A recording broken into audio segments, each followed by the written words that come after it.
I wish I had the perfect words to quell the exhaustion that we all feel with the world that we're living in. That would temper our fear when we walk into our synagogues and spiritual homes.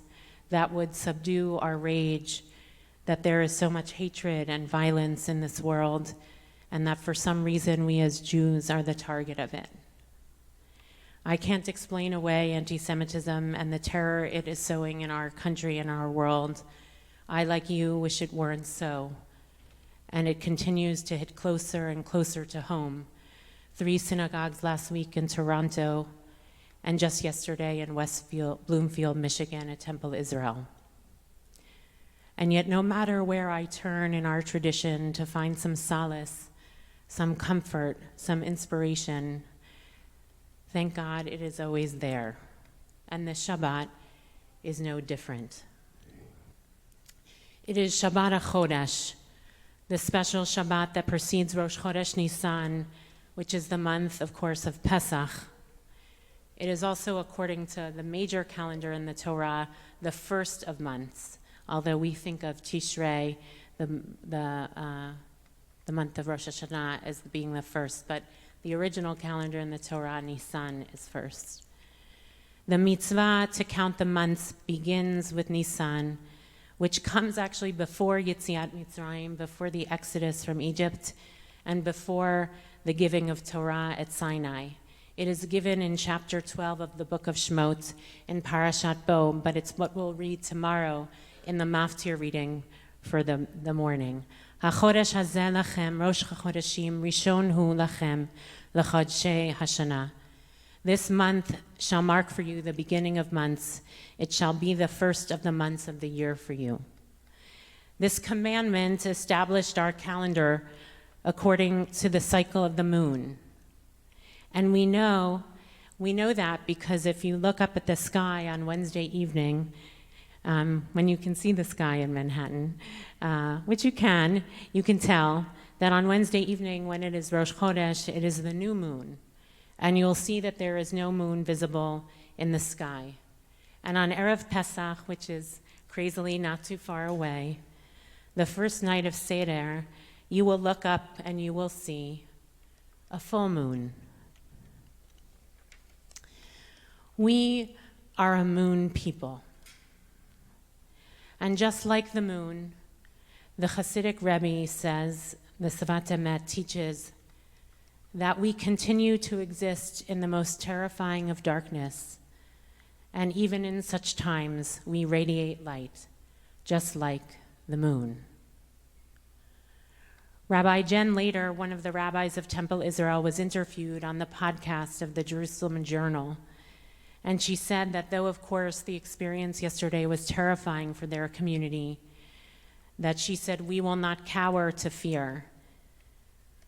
In the darkness, because we're a moon people, we will bring the light.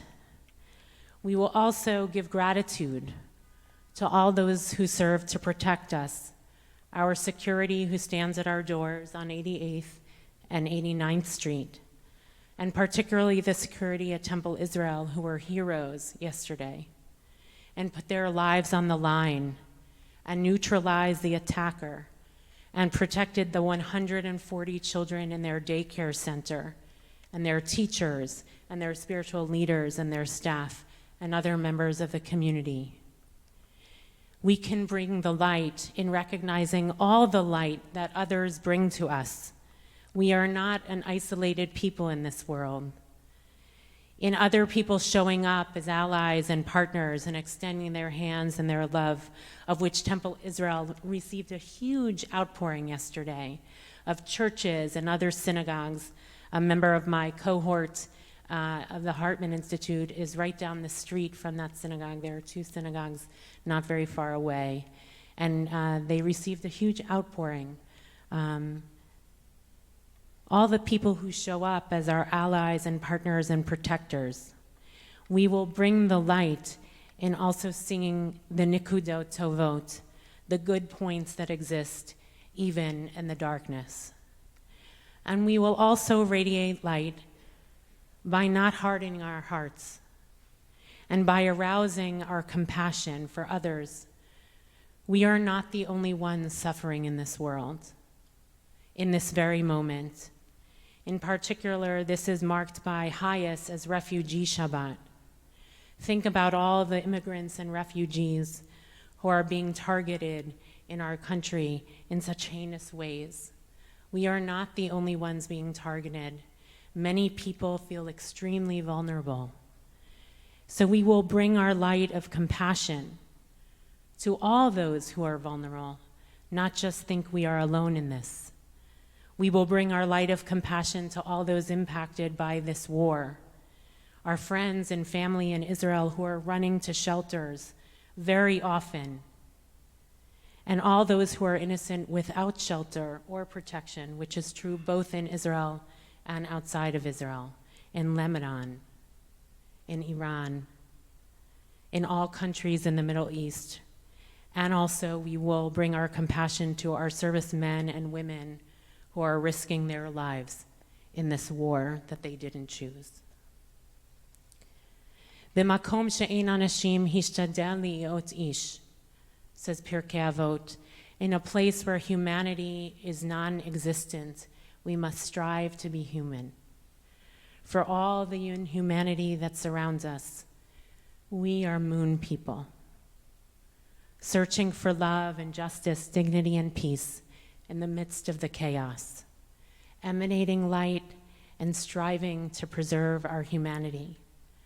May this Shabbat HaChodesh, even as it is dark, awaken in us the light by being in community, which gives us all so much, I think, strength and light. Just to be able to come to shul on a Shabbat like this matters.